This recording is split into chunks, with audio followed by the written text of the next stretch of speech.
Bonjour, bienvenue sur le plateau de l'internaute.com. Aujourd'hui, nous allons parler d'immobilier, de crédit immobilier. Alors en ce moment, vous avez peut-être envie d'acheter votre appartement, votre maison, et ce pour la première fois. Et vous le savez, c'est pas forcément facile. Il faut montrer parfois patte blanche, avoir de la apport, pouvoir construire son crédit. Alors comment s'y prendre? Quelles sont les solutions qui sont à votre disposition pour que finalement votre achat en soit plus facile? Eh bien c'est le thème de notre rendez-vous aujourd'hui et pour cela nous recevons Patrice Aubois. Bonjour. Bonjour. Vous êtes directeur territorial au Crédit Foncier, spécialiste du crédit donc immobilier. Et on va démarrer donc avec la question de Lise. Et vous pouvez pendant 30 minutes poser toutes vos questions autour donc du financement du crédit immobilier pour la première fois quand vous achetez pour la première fois un logement. On commence donc avec Lise qui vous dit bonjour. Est-ce qu'il faut justifier la primo-accession et si oui, comment? Alors, on va rentrer 2 secondes dans le détail puisque le fait d'être primo-accédant, c'est un statut, j'achète pour la première fois, et après c'est est-ce que je souhaite bénéficier de prêts aidés ou de prêts réglementés. Là, je vais avoir besoin de le justifier. Sinon, si j'achète de l'ancien, classique, je n'ai pas besoin de le justifier. On va juste me demander avant si j'étais locataire, si je vivais chez mes parents, si je vivais dans la famille ou tout autre statut. Par contre, quand on va le justifier, la primo-accession, il faut avoir été locataire 2 ans. D'accord. Donc pour le justifier... Avant la demande. Avant la demande. Donc pour le justifier, c'est simple. Contrat de location, quittance de loyer. Et avec la date de début qui montre bien que ça a démarré. Qu'on a bien démarré, des intermédiaires, comme quoi on est bien resté tout le long. Et puis ça permet de justifier le fait qu'on ait 2 ans de primo-accession, ce qui va nous permettre d'être éligible au prêt à taux zéro. D'accord. Ce qui veut dire que si on a été propriétaire il y a 10 ans ou il y a 5 ans, on a été locataire ensuite et on veut à nouveau acheter, on est primo-accédant. Voilà. Même si alors, on le rencontre beaucoup, notamment sur les gens qui divorcent, qui étaient propriétaires avant, qui redeviennent locataires suite à un divorce et qui redeviennent statut primo-accédant au sens légal du terme, qui permet de bénéficier des aides données par l'État. D'accord. On continue avec la question de Matt qui nous dit « Peut-on cumuler plusieurs prêts pour acheter un logement ?» Oui, bien sûr. Et au contraire, c'est ce qu'il faut essayer de faire. D'accord. Alors, en fait, on a toute une gamme de prêts. On va avoir les prêts libres, prêts bancaires classiques que l'on trouve. Et puis après, on va avoir tout un tas de prêts soit réglementés, soit aidés. Et notamment dans les prêts aidés, on connaît le mieux, c'est le prêt à taux zéro, qui vient de changer dans une nouvelle mouture 2013. On a peut-être l'occasion d'y revenir après. Et on peut avoir des prêts régionaux. Sur Paris, on a le PPLO, le PPR. Sur le 92, on a le PL 92. Mais il y en a plein d'autres. On a sur Nice ou la région, on a le PL 06 qui permet d'aider. Sur Marseille, on a des aides aussi. Donc à chaque fois, il faut regarder soit au niveau d'une ville, d'une communauté urbaine, d'un département ou d'une région, voir s'il n'y a pas des aides. Ces aides, elles peuvent être alors soit effectivement sous forme d'un apport en numéraire, mais sinon ça peut être aussi des prêts aidés, alors des prêts à taux zéro ou des prêts à 1%. On a aussi le prêt 1% patronal. Alors le 1% patronal, c'est pas le taux du prêt, puisque le taux du prêt est plutôt à 1,5, mais pas à 1. 1%, c'est parce que c'est ce que verse l'employeur de la masse salariale, mais c'est un prêt à 1,5, donc c'est toujours moins cher qu'un prêt bancaire classique. Donc il faut regarder si on y a droit. Et il faut on peut avoir un PEL en cours, un compte épargne logement, un CEL. Donc il faut regarder aussi si ça ne nous donne pas droit à un prêt. Comment on va l'inclure? Est-ce qu'on le garde pour plus tard pour faire des travaux? Est-ce qu'on l'inclut dans le plan de financement? Donc oui, bien sûr, il faut regarder tous les prêts auxquels on peut avoir droit et garder ceux qui sont intéressants pour monter son plan de financement. D'accord. Quand tout à l'heure, vous avez parlé donc de prêts réglementés et de prêts aidés. Où est la frontière entre les deux? Alors, le prêt réglementé, c'est notamment le prêt à l'accession sociale ou le prêt conventionné. Le prêt à l'accession sociale, il faut avoir un plafond de revenus, donc respecter ce plafond de revenus. Et ça donne des droits, notamment à l'aide personnalisée au logement, où il n'y a pas droit forcément tout de suite, mais on peut y avoir droit après, notamment en cas d'accident de la vie, alors notamment chômage, perte de revenus, où en fait l'APL vient payer une partie de l'échéance. Donc ça, il ne faut jamais le perdre de vue. Ça, c'est les prêts réglementés. Après, les prêts aidés, c'est-à-dire qu'on ne paye pas la totalité des intérêts. C'est notamment le prêt à taux zéro, puisque le prêt à taux zéro, il y a une aide de l'État qui permet de diminuer le prêt à 0%. D'accord. On va poursuivre avec Marie qui vous demande que faire si l'on n'a pas d'apport. Est-ce que ça pose un problème? Alors, ça ne pose pas forcément de problème si on n'a pas d'apport. Ce qu'il faut, c'est après regarder son dossier au niveau global. Parce qu'on peut avoir des gens qui ont beaucoup d'apports et puis le dossier peut-être pas si bon que ça, et des gens qui n'ont pas d'apport mais dont le dossier est bon. Et je dirais que là, c'est plutôt dans la préparation de son dossier. Regarder justement comment on va pouvoir financer, parce qu'il y a toujours les frais de notaire à rajouter. Alors, savoir si on a les frais de notaire ou pas les frais de notaire quand on n'a pas d'apport. Parce que des fois, on peut dire on finance à 100%, mais on a quand même les frais de notaire en apport, ou on n'a même pas les frais de notaire en apport. Donc ce qu'il faut, c'est regarder. Là, il faut prendre le schéma en sens inverse, c'est-à-dire qu'on ne va pas d'abord visiter les biens, on va d'abord voir son banquier ou un banquier spécialisé. On regarde quelle est la capacité d'endettement, ce qu'on peut emprunter. Peut-être qu'on va pouvoir emprunter un tout petit peu moins, mais en tout cas avoir une enveloppe globale. Et une fois qu'on a trouvé son enveloppe, à ce moment-là, voilà. Mais le fait de ne pas avoir d'apport n'est pas forcément un blocage. Il faut juste compenser par d'autres choses. Une durée peut-être un petit peu plus courte ou un endettement un petit peu moins élevé, ce qui permet de compenser l'un par l'autre. Mais il y a toujours une solution. Et dans la réponse que vous faites à Marie, c'est d'inverser la logique. C'est-à-dire, si on a trouvé le bien et on pense après au financement, ça risque d'être problématique si on n'a pas d'apport. Et donc, il vaut mieux monter d'abord son dossier financier avant de passer à l'acte. Ça a un côté souvent déceptif. C'est-à-dire qu'on a trouvé le bien sur lequel on a eu un coup de cœur. Et puis après, on n'arrive plus à monter le plan de financement. Donc, il vaut d'abord mieux regarder combien on peut acheter, ce qui permet de se garder pour le coup de cœur pour après. Et dans l'enveloppe budgétaire Et dans l'enveloppe budgétaire qu'on respecte. Ce qui permet d'apprécier le logement et ne pas le prendre par défaut. D'accord. On a quelques questions qui nous arrivent concernant le PTZ, donc le prêt à taux zéro.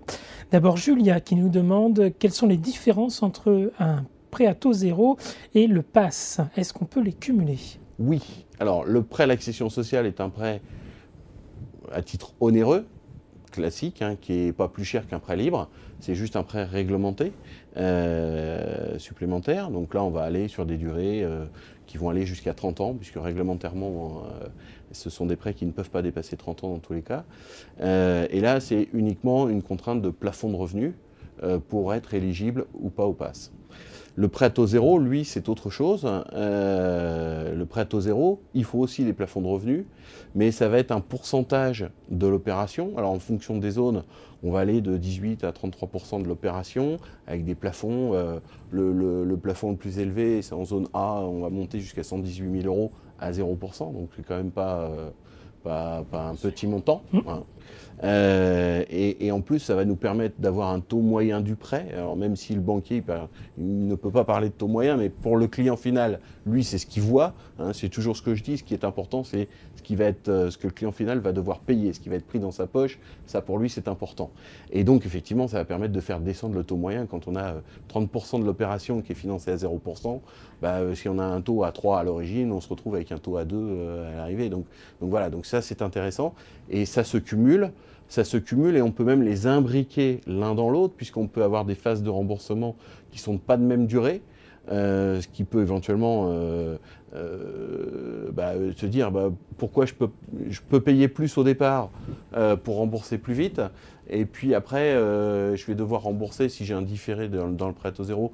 Donc est-ce que je ne peux pas payer moins un petit peu plus loin? C'est ce qu'on appelle le lissage des prêts. L'objectif est d'avoir une charge constante pour l'emprunteur. C'est-à-dire que même il y a deux prêts qui sont impliqués l'un dans l'autre, on peut en mettre un troisième si on a du 1% logement. Et l'objectif, c'est de dire, voilà, moi ce que je veux, c'est payer 700 € par mois pendant 20 ans, pendant 25 ans, peu importe la durée, et que chaque prêt, en fonction de ses périodes de remboursement, s'imbrique les uns dans les autres. Voilà. Et oui, bien sûr qu'il faut cumuler. Et je dirais même, c'est même un conseil, il faut cumuler. Et là, avec le PAS et le PTZ, c'est possible par exemple? C'est possible. C'est tout à fait possible. Mais par contre, les conditions ne sont pas du tout les mêmes. Donc, il faut bien faire attention à répondre aux caractéristiques de chacun. Voilà, les conditions ne sont pas les mêmes. Il faut regarder si on est éligible aux deux. Parce qu'on peut être éligible à un et pas forcément toujours à l'autre. Et puis, il faut regarder surtout les périodes de remboursement, voir comment ça marche. Et après, l'imbriquer l'un dans l'autre. Le prêt à taux zéro, comme son nom l'indique, il sera toujours à 0%. Par contre, le prêt à l'accession sociale, chaque banquier donnera le taux d'intérêt. Donc, mais d'abord, regarder la solution. Là aussi, toujours regarder la solution de financement avant de regarder le taux du prêt. Et pour bien répondre donc à la question qui était posée sur les différences, sur le PAS, donc c'est Bon, PTZ ou pas, de toute façon, on est auprès de son banquier, mais qui va plutôt, vous préconisez pour quel type de public le pass et quel type de public pour le PTZ? Alors, Et est-ce que l'un, si on peut aller trop deux, est-ce qu'il vaut mieux faire d'abord le PTZ puis le pass? alors, on fait les deux en même temps, dans tous les cas, si on est éligible aux deux. Et alors, le prêt à l'accession sociale, on a tendance à dire, oui, mais si j'ai pas le droit à l'APL aujourd'hui, ça sert à rien. Et moi, j'ai tendance à dire, oui, aujourd'hui, mais demain, un accident de la vie, on ne sait pas ce qui peut se passer. Et c'est quand même une sacrée garantie de se dire, si un jour je perds mon emploi, ben, je sais que j'ai l'APL qui va venir payer une partie de mon échéance de prêt, ce qui veut dire que je ne serai pas obligé de vendre mon bien pour pouvoir rester dedans. Donc c'est quand même important d'anticiper aussi l'avenir. On a un prêt, ça dure 25 ans, et en 25 ans, il peut se passer plein de choses. On peut se marier, on peut divorcer, on peut avoir des enfants, on peut avoir une envie de changer de ville pour des questions de travail, on peut avoir plein de choses, on peut avoir une perte d'emploi. Donc effectivement, quand on est éligible aux deux, on fait les deux. D'accord. On va poursuivre avec la question de Marc qui va vous faire revenir sur des éléments que vous venez de présenter, qui vous dit: bonjour monsieur, est-ce qu'il y a une durée maximale pour le PTZ et est-ce que ce prêt peut financer la totalité du montant de l'opération? Alors, le PTZ ne peut pas financer la totalité de l'opération, puisqu'il faut qu'il y ait un prêt complémentaire, donc soit après l'accession sociale, soit libre, à côté, qui fasse au moins le même montant. Donc, si je finance 100 000 euros en PTZ, je dois avoir un prêt complémentaire au moins de 100 000 euros sur une opération qui fait minimum, donc du coup, 200 000 euros. Le reste, après, je peux rajouter de l'apport, faire d'autres choses. Donc ça, c'est la première condition, c'est d'avoir deux prêts au moins équivalents. C'est vraiment le... Marc, voilà, vous êtes fixé. Ne comptez pas sur le prêt à taux zéro pour financer la totalité. Non. Et par contre, sur la durée, alors, du coup? Alors, sur la durée, le prêt à taux zéro, lui, c'est défini par rapport à des tranches de remboursement. Donc on a la tranche 1 qui va avoir un différé de 14 ans, puis une période de remboursement de 11 ans. Après, on va avoir d'autres tranches. Après, on commence à 20 ans, 16 ans, 12 ans de remboursement immédiat. Le prêt à l'accession sociale, lui, il va de 6 ans, puisqu'on est en prêt immobilier, jusqu'à 30 ans maximum, puisque réglementairement, on ne pourra pas aller plus loin. D'accord. Question de Matt. Bonjour, si j'ai bien compris vos explications, quand on achète un premier bien immobilier, il est possible d'obtenir plusieurs crédits dont le PTZ. Comment s'organise le remboursement? Faut-il payer les échéances des différents prêts en même temps? Alors, pour être éligible au PTZ 2013, il faut acheter du neuf, puisque dans l'ancien, ça ne fonctionne plus. Donc il faut acheter du neuf, faire construire une maison ou acheter en VFA, donc dans un immeuble. Sur le remboursement du PTZ, donc c'est ce que je venais de dire, c'est effectivement les durées de remboursement sont imposées. En tout cas, on peut les réduire si on le souhaite, mais on ne peut pas les augmenter. Donc elles sont définies en fonction des revenus et de la composition de la famille. D'accord. Donc, voilà, ça rentre. Et après, on peut rembourser plusieurs prêts en même temps. Si notamment on a un prêt à taux zéro qui commence avec une durée d'amortissement immédiate sur 20 ans, ben on commence l'autre prêt tout de suite. Et c'est là où effectivement il faut essayer de lisser les deux prêts, donc les faire fonctionner ensemble et pour essayé d'avoir une charge constante. D'accord. Et ce que vous préconisez, dans ce que je comprends, c'est le prêt classique d'abord et le PTZ ensuite? Alors ça dépend. Si on a un prêt à taux zéro qui présente une période de différé total, bah oui, on va commencer par rembourser le prêt classique, mais en 14 ans, on n'aura peut-être pas la possibilité de rembourser tout, parce qu'aujourd'hui, on a quand même des durées qui sont relativement longues, entre les revenus et le prix de l'immobilier. Aujourd'hui, sur le marché, on va dire qu'on est en moyenne à 20 ans, et sur les primo-accédants, on est souvent un petit peu au-delà, on est plutôt aux alentours de 25 ans. Donc si on a un prêt à taux zéro qui dit, voilà, faut rembourser vous remboursez rien pendant 14 ans, puis vous amortissez votre prêt pendant 11 ans, on va avoir un prêt qui va venir s'imbriquer avec une première période de 14 ans où on va rembourser beaucoup de capital sur le prêt complémentaire au PTZ, et puis après on va rembourser un petit peu moins puisqu'on va diminuer l'échéance pour pas qu'il y ait de saut de charge. D'accord. On poursuit avec Lynn qui vous dit: bonjour, est-ce que le PTZ est réservé pour un achat dans le neuf ou peut-on aussi l'obtenir pour l'achat d'un logement existant? Donc oui, réservé dans le neuf. D'accord. Dans la nouvelle mouture. Dans la nouvelle mouture. Très bien. On va continuer avec Barbara qui vous demande « Bonjour, par le passé, le Crédit Foncier a toujours préféré les taux variables aux taux fixes. Est-ce que c'est toujours le cas aujourd'hui ?» Alors, je dirais que depuis 1852, on n'a pas toujours préféré le variable au fixe. Ni vous ni moi n'étions, ni Barbara. Donc elle a dû faire un raccourci. Il y a eu une période où effectivement, puisque les prêts à taux révisables sont arrivés dans les années 95, quand nous avions des taux à 9%, puisque je me souviens avoir vendu du taux révisable à 8,90 et en étant les mieux placés, avec des clients qui effectivement aujourd'hui ont des taux beaucoup plus bas. Aujourd'hui, on est plutôt en période plancher de taux. Les taux n'ont jamais été aussi bas historiquement parlant, donc on est plutôt en taux fixe parce qu'il y a très peu de chances que les taux continuent de baisser aujourd'hui. Donc on est plutôt en taux fixe pour garantir justement une éventuelle remontée des taux si elle devait arriver. Bon, elle n'arrivera pas tout de suite, mais elle peut arriver dans un an ou fin d'année ou l'année prochaine. Donc même s'il y a encore un différentiel, hein, on le voit d'un point à peu près, oui. Entre le taux fixe et variable, il ne faut pas trop céder à la tentation? Non. Aujourd'hui, je dirais qu'on est plutôt sur du taux fixe. On a des clients après qui souhaitent, mais on sort du schéma de la primo-accession. On a les clients anglo-saxons, par exemple, qui eux ne connaissent pas le taux fixe, qui veulent du taux révisable. Bon, on finance des Anglais qui achètent en France, donc c'est du taux révisable. Et puis on a aussi des clients qui, au lieu de payer comptant, font un prêt, donc ils prennent un taux révisable parce que ça leur permet d'avoir plus de souplesse. Et puis ils se disent que le jour où ils remboursent, où les taux remontent, de toute façon ils remboursent par anticipation. Là, on est sur un schéma de primo-accession.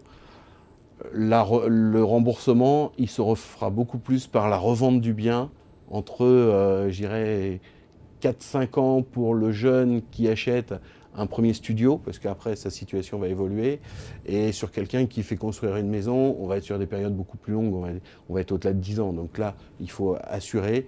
Et puis je rappelle toujours, hein, l'immobilier, c'est pas la bourse, c'est le toit de la famille. D'ailleurs, il y a même un article du Code civil qui date de Napoléon qui le précise, que le toit de la famille, on le protège avant tout, avant le régime matrimonial, avant toute autre chose. Et donc ça, c'est super important. Quand on achète pour s'y loger, c'est le toit, il ne faut pas jouer.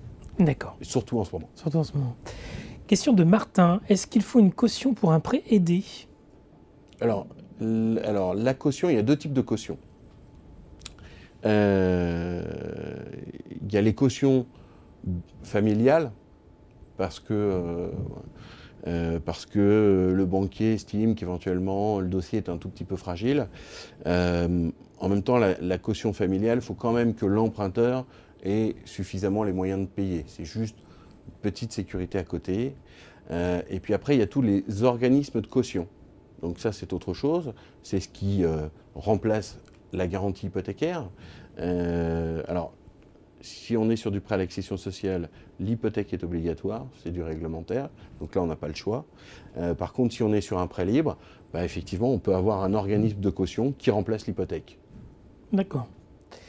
Voilà Martin pour l'explication, donc ça dépend des cas de figure en fait. Voilà. Question de Sophie. Bonjour, j'ai 36 ans et mon époux 40 ans. Nous percevons 5 000 € par mois, mais nous n'avons aucun apport pour acheter une maison.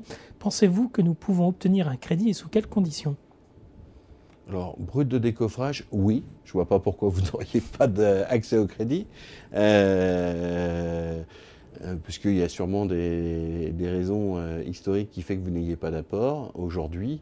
Alors, sous quelles conditions moi, je dirais qu'on va se dire que vous allez vous mettre à 30% d'endettement par rapport à vos 5 000 € de revenus, ce qui va faire maximum 1 500 € de charges.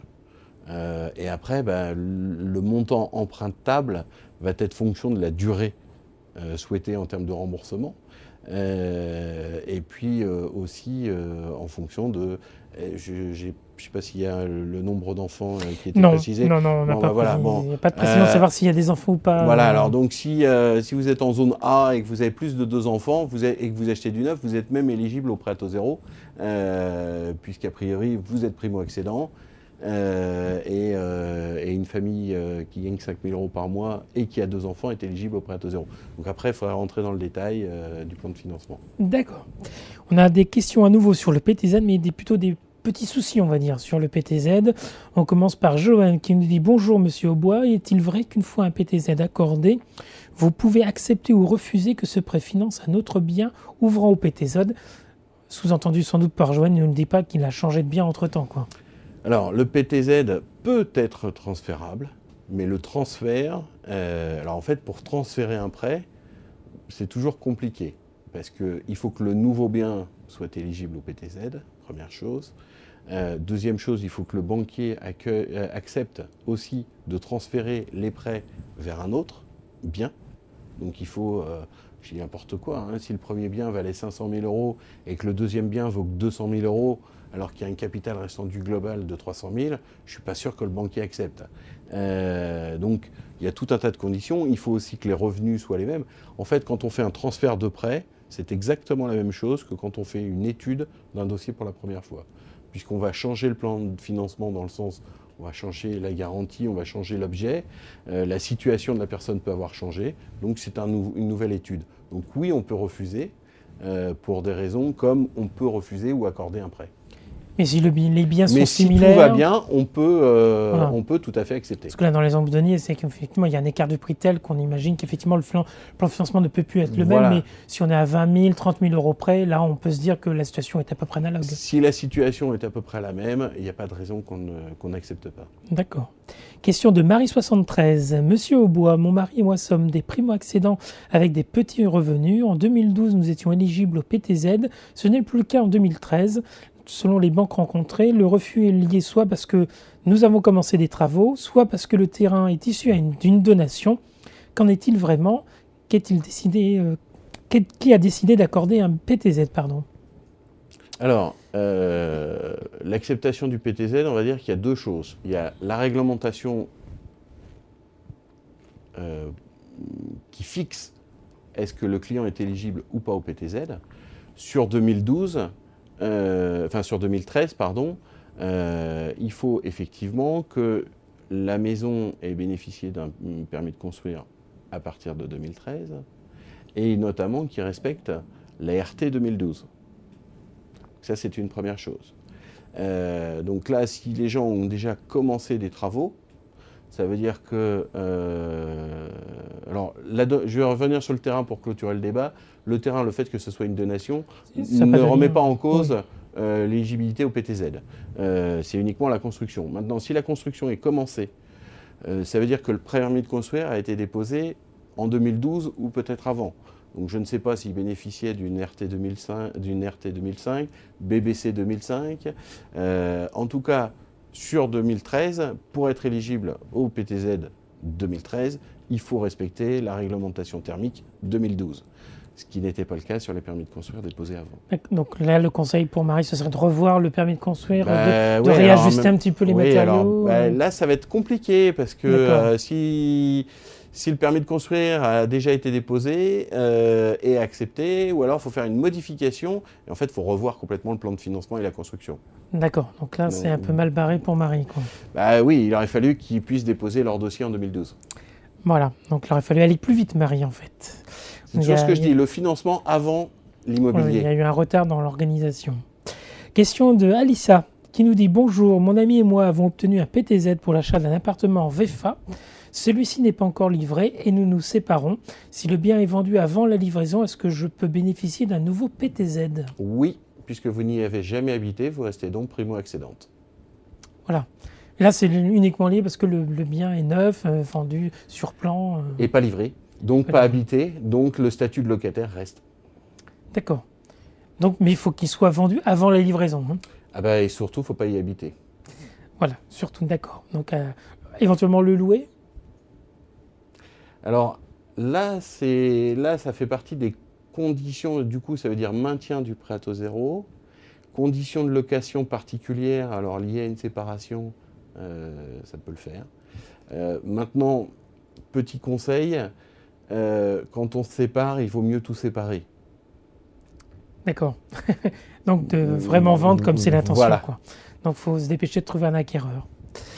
Question de Yann. Bonjour, pouvez-vous me confirmer que la loi Lagarde oblige l'emprunteur à utiliser d'abord son apport personnel avant d'obtenir le déblocage des fonds?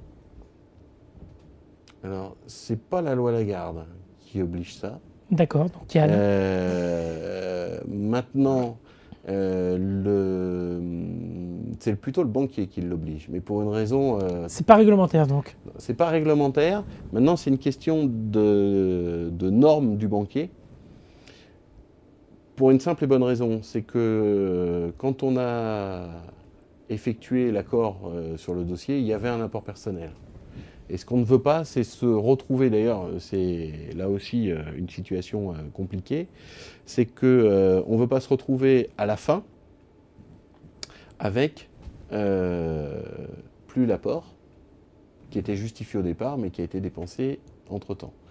Par contre, réglementairement, en principe, dans un plan de financement, donc on va parler de l'apport, puis du prêt à taux zéro, puis du prêt à 1,5%, puis du prêt à titre onéreux.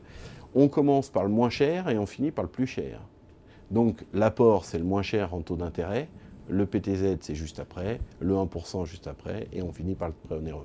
Ça, c'est la logique, et c'est une logique qu'on est obligé de respecter. D'accord. Donc en fait, voilà, c'est juste une pratique. C'est une pratique, une logique, et en tout cas, c'est pas la garde. Voilà. Un usage et pas une loi, donc Yann. Question de Lucien qui vous a entendu à propos de la location de primo-accession qui vous dit « Monsieur Aubois, je suis locataire et je vais acheter pour la première fois un logement, mais pour le louer. Suis-je un primo-accédant ?» Pour le louer, non. Enfin, vous êtes un primo-investisseur, voilà. mais pas un primo-accédant. Voilà, c'est pas la même chose. Voilà. Et de toute façon, le prêt à taux zéro est réservé à ceux qui accèdent à la propriété résidence principale. Et voilà, précisons ça, hein, parce que c'est vrai que c'est un terme sur lequel on n'a pas beaucoup évoqué, et c'est peut-être pour ça que Lucien s'est permis cette question. On a quelques questions à présent sur l'assurance prêt. Et la question d'abord de Diane. Monsieur Aubois, pour un crédit, il y a toujours un questionnaire médical à remplir. Que dit la loi à ce sujet? Que dois-je remplir ou pas? Une opération esthétique doit-elle être signalée? Alors, il y a deux choses. Oui, bien sûr qu'il faut remplir le bulletin, le questionnaire de santé. Si on ne le remplit pas, on s'élimine... Ah bah, ça veut dire que l'assureur ne peut pas prendre de décision. Donc, après, il y a la notion de secret médical. Donc en principe, le banquier est habilité à regarder le questionnaire de santé. Mais si la personne ne souhaite pas que le banquier regarde le questionnaire de santé, normalement, le banquier doit fournir une enveloppe qui permet d'envoyer son questionnaire médical directement au médecin conseil de l'assureur. Voilà. Et quant à l'opération esthétique ou pas esthétique, oui, bien sûr qu'il faut la déclarer, il faut tout déclarer, même l'appendicite. Ça ne veut pas dire pour ça qu'il y aura une surprime, puisqu'il y a tout un cas de pathologie qui n'amène pas à surprime. Mais en même temps, ça permettra d'éviter la fausse déclaration intentionnelle si un jour il devait y avoir un sinistre. Toutes les opérations? C'est-à-dire que c'est une opération qui a 15 ans, on va la signaler? On peut la signaler. C'est vraiment il faut la signaler. C'est même pas on peut, c'est il faut la signaler. Il faut être complètement transparent. Après, alors je comprends que éventuellement une opération esthétique soit peut-être un peu embêtante à déclarer, mais on se dit ne met pas en cause Ouais, remet pas en cause. Alors on connaît le cas des prothèses qui ont amené des problèmes. Après alors si c'est une opération du nez, des sourcils ou autre, peut-être que ça n'amène rien, peut-être que ça amène quelque chose. En tout cas, il y a une chose qui est sûre, c'est que l'assureur, il prendra sa décision d'assurer ou pas en connaissance de cause. Et il ne pourra jamais reprocher à l'assuré d'avoir fait une fausse déclaration. D'accord. Question de Fabienne. Monsieur Aubois, suite à une mise en invalidité de mon mari, l'assurance du prêt immobilier, que nous sollicitons a refusé de nous garantir, que pouvons-nous faire? Alors, là, il faut faire appel auprès de l'assureur. Parce que si l'assureur a refusé de garantir, il y a plusieurs choses. Déjà, ça peut être peut-être qu'il est en invalidité partielle. Puisqu'il y a tout un tas, alors on ne va pas rentrer dans les détails de la réglementation médicale et de l'invalidité, mais il y a les GIR 1, 2, 3, 4, en fonction de ce qu'on est capable de faire, de ne pas faire, d'aller travailler, des gestes de la vie, de tous les jours. Et surtout, il faut demander à l'assureur pourquoi il n'a pas voulu. Peut-être que c'était une pathologie qui ne rentrait pas dans ce qui était assuré. D'accord. Et à ce moment-là, il y a des dispositifs qui accompagnent quand même les personnes handicapées ou en difficulté de santé. Alors, il y a un dispositif à la souscription. Après, lors de l'indemnisation du sinistre, là, il faut vraiment faire appel auprès de l'assureur, demander une explication, voir pourquoi. Et puis, si c'était le contrat groupe du banquier, il faut se faire accompagner du banquier qui souvent a un poids vis-à-vis de l'assureur aussi pour le faire changer d'avis. Ça, c'est important. Donc, il faut renégocier, quoi. Il faut négocier à nouveau. Oui, il faut y retourner. Il faut pas abandonner. Voilà. Alors maintenant, si effectivement, et je ne parle pas du tout de ce cas-là, si effectivement il y a eu une fausse déclaration, on en parlait il y a 2 minutes, il y a eu une fausse déclaration, ou si c'est, je ne sais pas moi, c'est suite à un saut en parachute qui n'était pas couvert, là voilà. Après, ça c'est une discussion qu'il faut avoir aussi avec le banquier, puisque le banquier peut intervenir auprès de l'assureur et appuyer une demande. D'accord. Donc Fabienne, reprenez rendez-vous avec votre banquier pour voir avec lui à nouveau comment le sujet peut être traité. On va continuer avec Richard et on va encore prendre 3 questions. Bonjour, ma compagne n'a pas pu obtenir un PTZ car son taux d'endettement était trop élevé, mais la banque ne prend pas en compte mes revenus sous prétexte que je n'ai pas la même adresse fiscale, ce qui sera le cas lors de la prochaine déclaration de revenus. Que pensez-vous de notre situation? Que devons-nous faire? Alors, est-ce que la question après, c'est est-ce que vous êtes locataires tous les deux? Est-ce que vous pouvez justifier d'être locataires tous les deux? Si vous étiez logé chez votre compagne, puisque c'était elle qui était détentrice du bail, à ce moment-là, effectivement, il faut faire une attestation comme quoi vous étiez bien logé à titre gratuit et pas propriétaire. Le fait que vous ayez des adresses fiscales différentes, ça arrive à tous les gens qui se mettent en couple. Donc jusque-là, il n'y a rien d'important. Enfin, voilà. D'exceptionnel. D'exceptionnel. Par contre, effectivement, il faut que vous engagiez tous les deux à emprunter et que ce soit votre résidence principale aux deux. C'est-à-dire que là, l'erreur, ça a été que sa compagne, avec toute seule, demandait un prêt. Voilà. Je pense que le souci était là. D'accord. Donc en fait, il faut refaire une demande. Et cette fois, conjointement, en fait. Voilà. Alors après, le fait que les revenus de monsieur arrivent vont changer aussi l'éligibilité au PTZ. Voilà. Mais on ne peut pas gagner sur tous les tableaux. Et là, apparemment, il nous disait que c'était du fait de ne pas prendre les revenus, faisait que le taux d'endettement était trop élevé. Donc, du coup, voilà. Non, mais voilà, c'est le verre à moitié vide ou à moitié plein, comme on dit. Hein. Après, c'est une question de compromis. Très bien. Jacques nous demande, est-ce que le prêt aidé à l'accession à la propriété est toujours en vigueur? Non. Il est le pape, et sans faire de jeu de mots avec l'élection qui vient d'avoir lieu, lui est décédé en 95. Et c'est d'ailleurs à partir de là qu'ont été créés le prêt à l'accession sociale et le prêt à taux zéro. D'accord. En fait, c'est un ancêtre de tous les dispositifs qu'il y a aujourd'hui. Tout à fait. On continue un petit peu sur ces prêts aidés, on a une série de questions, on finira par ça. Tout d'abord Ben, bonjour Monsieur Aubois. Samedi dernier, j'ai rencontré mon conseiller pour me renseigner sur les modalités d'un crédit immobilier. Comme vous, il a évoqué le PTZ et le PAS, mais il m'a aussi parlé du prêt conventionné sans trop développer. De quoi s'agit-il?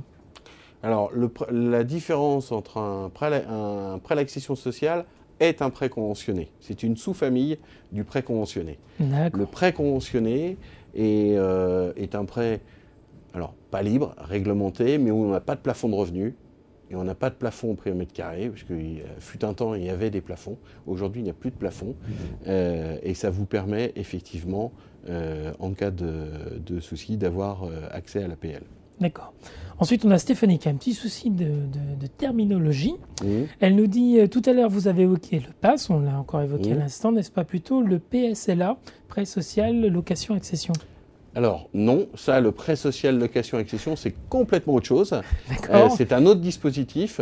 Alors c'est un dispositif qui peut être très intéressant pour les locataires HLM qui se voient proposer la possibilité de devenir propriétaire. En fait, le PSLA, il se pose en 2 phases. Première phase, on est locataire de la SA d'HLM avec une option d'achat, uniquement dans du neuf par contre, donc avec une option d'achat, et c'est lors de cette option d'achat que l'on va pouvoir faire soit un pass, soit un prêt à taux zéro. Voilà. D'accord. Donc voilà. Mais c'est un prêt, le PSLA, et alors on a aussi des PSLA transférables de la société de HLM vers l'acquéreur final, mais le PSLA est avant tout un prêt pour la société de HLM qui va offrir l'opportunité à ses futurs locataires de biens neufs en cours de construction d'être locataires puis propriétaires. Donc c'est en indirect. Tout à fait. Et pas en direct. On va finir juste pour rassembler un certain nombre de questions sur la renégociation de prêt. Est-ce qu'on peut renégocier un prêt, un PTZ, un pass pendant la durée de... Alors, on peut tout renégocier. Il y a juste une chose. Sur le prêt à taux zéro, je ne pense pas que le banquier fasse beaucoup d'efforts et que vous ayez droit à un taux négatif. Mais par contre, sur le complémentaire... Les échéances, des reports d'échéances, des choses comme ça. Après, effectivement, quand on a un souci, mais alors, soit on a un souci à un instant T, et là, c'est une opération de renégociation, mais au sens de j'ai pas pu payer pendant 3 mois, je souhaite pouvoir payer ces 3 mois de retard, comment on peut me les étaler, comment on peut modifier le plan de remboursement. On n'est plus sur le plan de financement, on est sur le plan de remboursement. Là, c'est de la gestion pure et dure. Après, il y a la partie renégo. Oui, bien sûr, tout peut se renégocier. Il y a très peu de prêts qui se terminent réellement à la fin prévue à l'origine. Quand on emprunte sur 25 ans, il y a très peu de clients qui gardent leur prêt jusqu'aux 25 ans. Et avant, la première renégociation, c'est le remboursement par anticipation parce que j'ai vendu. C'est une renégociation comme une autre. Après, ça peut être une renégociation d'échéance. Je peux augmenter mes échéances, je peux baisser mes échéances, je peux demander une renégociation de taux auprès de mon banquier aussi. Enfin, voilà. Rien n'empêche de le demander. Après, est-ce que le banquier voudra le donner ou pas? C'est une deuxième question. Et là, c'est du cas par cas. Mais de manière globale, les taux sont bas, je peux demander si je le souhaite. Si j'ai déjà. Après, il faut faire quand même très attention. Nous, on le voit en ce moment où on a des taux historiquement bas. Mais on a des gens aussi qui ont déjà des taux d'intérêt historiquement bas dans leur plan de financement. Donc, il n'y a pas beaucoup de marge. Voilà. Voilà. Donc après, maintenant, rien n'empêche d'aller voir son conseiller et de lui poser la question. Mais en tout cas, ce qu'on peut dire, c'est que ce soit pour un prêt classique ou aidé, il y a toujours matière à renégocier en fonction des circonstances. Toujours matière à renégocier. Un bon client pour un banquier est un client qui arrive à payer. Contrairement à souvent, on dit oui, mais vous avez la garantie, donc vous avez qu'à vous servir. Mais un prêt, l'objectif au départ, c'est que le client il rembourse normalement. L'objectif n'est pas du tout de prendre sa maison pour se rembourser. Sinon, c'est un autre métier. C'est pas le nôtre en tout cas. Très bien. En tout cas, le sujet de la renégociation était apparemment un sujet qui a beaucoup intéressé. On avait eu en amont de ce chat beaucoup de questions et on en a eu un petit peu pendant la séance. Je crois que ça a bien répondu à l'ensemble des questions que se posaient nos internautes. Merci de nous avoir suivis, de vos questions que vous avez posées. Certaines ont pu avoir une réponse, d'autres malheureusement n'a pas pu les poser. Le temps imparti est achevé. Merci beaucoup, Patrice Aubois, merci à vous d'avoir participé. D'avoir répondu à toutes ces questions. Merci à Yari et Cécile qui étaient à la technique. On se retrouve bientôt sur le plateau de l'internaute.com pour d'autres